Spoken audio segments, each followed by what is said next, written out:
আপনি কি সরকারি ভর্তুকিতে কৃষি যন্ত্রপাতি কিনতে চান? তা কেনার আগে আপনি যে সরকারি ভর্তুকিতে কৃষি যন্ত্রপাতি কিনতে চাইছেন, তা আপনার পোর্টালে আছে কিনা তা কিভাবে দেখে নেব?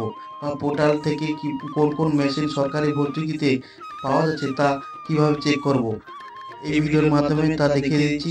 ভিডিওটি স্কিপ না করে পুরোটি দেখবেন। আমি আছি সিতাংশু আর আপনারা দেখছেন edu office guide YouTube channel, অবশ্যই দেখতে থাকুন। প্রথমে আমরা মাটির কথা .net এই লেখাটা লিখে এই ওয়েবসাইটের মাধ্যমে চলে আসব। এসে স্ক্রল করে নিচের দিকে নিয়ে আসবো, নিয়ে কৃষি যান্ত্রিকীকরণ এর উপরে ক্লিক করব। কৃষি যান্ত্রিকীকরণ এর উপরে ক্লিক করব। ক্লিক করে ভিতরে ঢুকবো।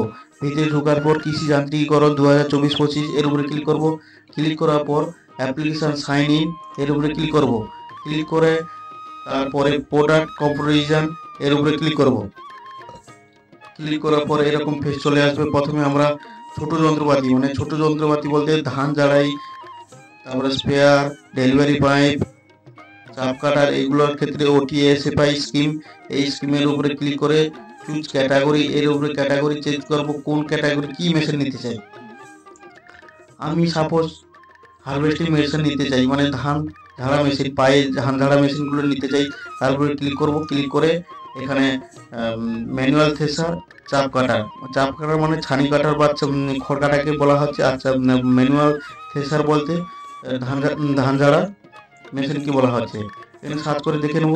সার্চ করে দেখে আপনি যে কোম্পানির মেশিনটা চাইছেন সেটা পোর্টালে আছে কিনা দেখে নেবেন। দেখে এইভাবে সার্চ করে নেবেন এবং পাশাপাশি কোন ডিলার আছে ক্লিক করব। ক্লিক করে আমরা পাশাপাশি কোন ডিলার আছে দেখে নেব। এইভাবে দেখে সাপোজ এখানে ঝাড়গ্রামে কতগুলো নাম আছে সেগুলো দেখে দিচ্ছে কোন কোন ডিলার আছে। এভাবে আপনারা সার্চ করবেন। এরপরে দেখে নেব শক্তি চালিত যন্ত্রপাতি বা FFSM স্কিমের মাধ্যমে। FFSM স্কিমের মাধ্যমে বলে দিচ্ছি, তোমার power tiller, solar pumpset, weeder machine, তারপরে আছে রোটাভেটার, এই সকল অনেক কিছু যন্ত্রপাতি পাওয়া যাচ্ছে এটার মধ্যে দেখে নিন। তারপরে মেশিন চুজ করবেন, কোন ক্যাটাগরি কি মেশিনটা নিতে চান। আপনি পাওয়ার টিলার নেবেন না টিলেজ মেশিনারি বলতে রোটাভেটার নেবেন। আর উইডিং মেশিন বলতে উইডার মেশিন নেবেন।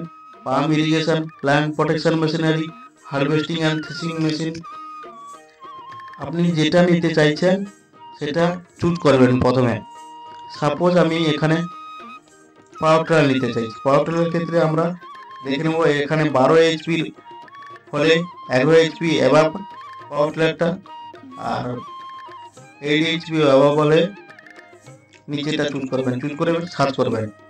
সার্চ করে এখানে দেখে নেবেন কোন কোন কোম্পানি, আপনি যে কোম্পানিতে চাইছেন, যে মডেলটা চাইছেন সেই মডেলটা আছে কিনা দেখে নেবেন। এভাবে ক্লিক করবেন। ক্লিক করে আপনারা দেখে নেবেন। তারপরে ক্লিক করলে পাশাপাশি যতগুলো ডিলার আছে বা যতগুলো ডিলার পোর্টালে নাম তুলেছে সবগুলো নাম চলে আসবে। এখান থেকে ক্লিক করে আপনারা পাশাপাশি ডিলারের নাম চুজ করে নেবেন। তারপরে স্কিম আছে CSC, মানে ধান কাটা মেশিন, যে বড় মেশিনের কথা বলা হচ্ছে, CSC স্কিম। সেই স্কিমের মাধ্যমে CSC স্কিমে কি কি পাওয়া যাচ্ছে তা এখানে এসে মেশিনের ক্যাটাগরি চুজ করবেন। চুজ করার পর আপনারা চলে আসবেন কম্বাইন হারভেস্টিং অ্যান্ড, সার্চ করে দেখে নেবেন। এভাবে সার্চ করবেন, সার্চ করে দেখবেন। নিচের দিকে সার্চ করুন কোন মেশিনটা আছে কোন মেশিনটা নেই, আপনারা সব এইভাবে চেক করতে পারবেন। এরপরে আছে FMBs, মানে ট্র্যাক্টর যারা নেয় তাদের ক্ষেত্রে FMB স্কিম। এই স্কিমের আপনারা দেখে নেবেন ট্র্যাক্টর, এই যে ট্র্যাক্টর আছে, ট্র্যাক্টর কত HP নেবেন সবকিছু এখানে দেখে নেবেন। এইভাবে কোন কোম্পানি নিতে চান, কোন কোম্পানি আছে পোর্টালে সবকিছু এখানে দেওয়া আছে, কোন কোন পোর্টাল আছে এবং বাড়ির কাছাকাছি কোন ডিলার আছে সবকিছু নাম এখানে দেওয়া আছে। মেশিন নিতে হলে বাড়ির কাছাকাছি ডিলারটার নাম আছে কিনা তা দেখে নিতে হবে না আপনাকে। এইভাবে চেক করবেন। চেক করে ক্লিক করবেন, এখানে ডিলারের নামও দেখে দেবে। এইভাবে আপনারা অনলাইন করার পূর্বে আপনারা এইভাবে সব কিছু চেক করে নেবেন, চেক করে অনলাইন করতে বুঝবেন। ভিডিওটি ভালো লাগলে লাইক এবং চ্যানেলটি সাবস্ক্রাইব করে নোটিফিকেশন বেল বাটনে ক্লিক করে অন করে রাখবেন এবং শেয়ার করে বন্ধুদের জানার সুযোগ করে দিবেন।